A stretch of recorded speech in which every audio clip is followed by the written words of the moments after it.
Bonjour les amis, c'est Oli le Belge. Je vous l'avais promis, je l'avais annoncé hier sur Facebook et sur Insta, je suis en Indian Chieftain pour le week-end. Alors j'ai eu beaucoup de chance puisque j'ai reçu une moto toute neuve grâce au dynamisme et à la réactivité de Dynamic Way à Genappe qui m'a très gentiment prêté leur moto de démo. C'est une moto qui sera à vendre dès mardi, donc foncez. Alors, quelle nouveauté sur cette Indian Chieftain? Eh bien, la première chose, c'est le système de 3 modes de conduite que je vais vous montrer tout à l'heure. Donc, il y a maintenant un mode sport. Alors, mettre un mode sport sur un custom, ça reste surprenant. J'ai pas eu vraiment l'occasion de tester un mode sport parce que je me vois mal en train d'attaquer avec ce style de moto. Mais par contre, quand elle passe en sport, le moteur est beaucoup plus réactif et le son est très sympa parce qu'elle claque vraiment bien. Alors comme vous le voyez, là il commence à pleuvoir, donc j'ai vraiment pas eu trop l'occasion d'attaquer. On est parti en duo avec ma passagère préférée. On s'est fait une bonne balade, mais entre averse et soleil, c'est pas toujours évident de profiter de ce style de moto. Autre chose, effectivement, donc il y a la possibilité de coupure du second cylindre quand la moto est très chaude. C'est vrai que c'était un problème sur sur toutes les anciennes Indian, surtout sur les très carénés, c'est d'avoir vraiment cette chaleur du moteur qui est très pénalisante en ville parce que ça chauffe vraiment très fort. Quand vous voyez un moteur pareil, vous imaginez bien que ça dégage de la chaleur. Là, pour le coup, il n'y a pas eu vraiment de grosse chaleur sur la journée, donc j'ai pas eu l'occasion de tester ça, mais c'est vrai que sur une moto comme ça qui est assez libre, on va dire, au niveau du moteur, c'est vrai que la chaleur part assez facilement. L'année dernière, quand je suis parti en Suisse, j'ai quand même traversé des moments où il faisait plus de 40 degrés, et bon, mine de rien, ça chauffe. Maintenant, toute moto chauffe à 40 degrés, faut pas rêver. Très belle valise. Les valises qui sont quand même vraiment d'une belle contenance. Hop, bon là, c'est les affaires de la Miss, elle va m'engueuler, mais bon. Seule chose à vérifier, c'est toujours de bien les fermer. Il y a un verrouillage central, ouais, ça claque, mais il y a un verrouillage central pour justement, quand vous vous arrêtez, clac, un petit coup sur ce superbe bouton et les valises sont fermées. Le tableau de bord n'a pas changé. Qu'est-ce qui a changé? Oui, comme j'ai dit hier aussi, on a viré la grosse pédale de frein. Moi, je l'aimais bien. Je trouvais ça assez pratique. Maintenant, c'est un truc plus léger. Bon, voilà, c'est pas très grave. Par contre, ils ne se sont toujours pas décidés à mettre un sélecteur double branche que moi, j'apprécie beaucoup sur ce style de moto. Puisque, comme j'ai expliqué l'année dernière, le fait de ne pas avoir un repose-pied rond comme celui-là, mais d'avoir une demi-lune comme repose-pied, vous oblige en fait à soulever le pied lorsque vous changez de rapport.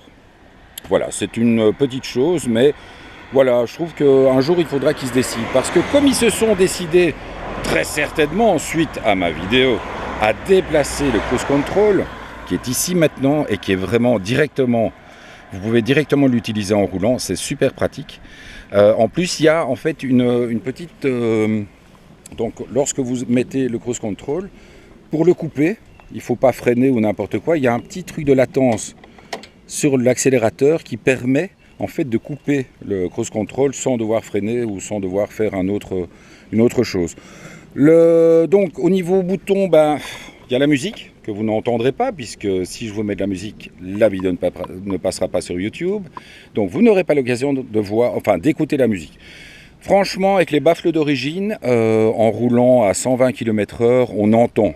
Bon, c'est pas une discothèque non plus. C'est pas le but non plus puisque bon, ça peut être de temps en temps un petit peu vexant en ville, enfin pas vexant mais un peu embêtant pour les badauds de traverser la ville avec la musique à fond. Je suis assez peu tuning donc bof.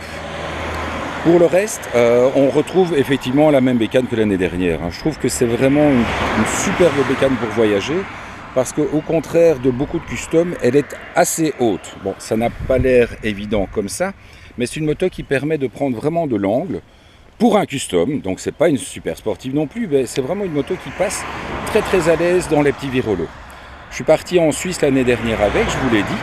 Je vais d'ailleurs vous repartager la vidéo, vous repartager le lien à la fin de cette vidéo pour que vous puissiez regarder mes aventures avec l'Indian en Suisse l'année dernière. Alors, on va faire de nouveau l'effet spécial de la mort. Regardez ça, je parle, et hop, je lâche la caméra. Non mais arrête de rigoler derrière parce que les gens vont se douter. Donc, hop.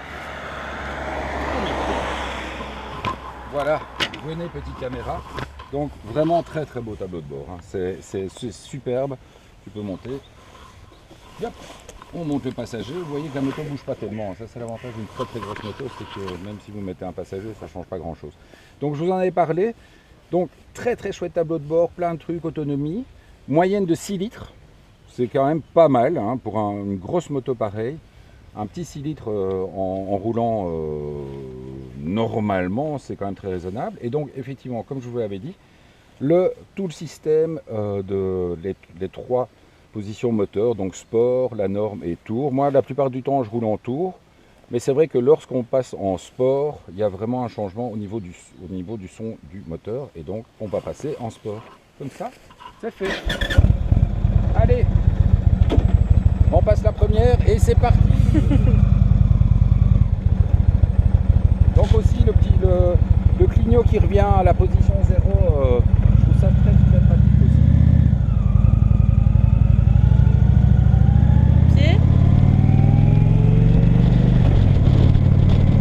Voilà, c'est déjà. C'est sage comme ça.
Un petit peu et donc la semaine prochaine on se retrouve, évidemment qu'on se retrouve avec une bécane méconnue mais que j'adore, c'est la GSX-S 1000, un super roadster Suzuki qui est trop souvent oublié. Et c'est vrai que le problème c'est que la plupart du temps quand je l'ai testé c'était avec MT10, avec une Super Duke ou un truc comme ça. Bon, effectivement la moto était moins sympa. Mais par contre, seul, c'est vraiment une très très bonne bécane. Donc on se retrouve la semaine prochaine. Salut les Michelous. Bye.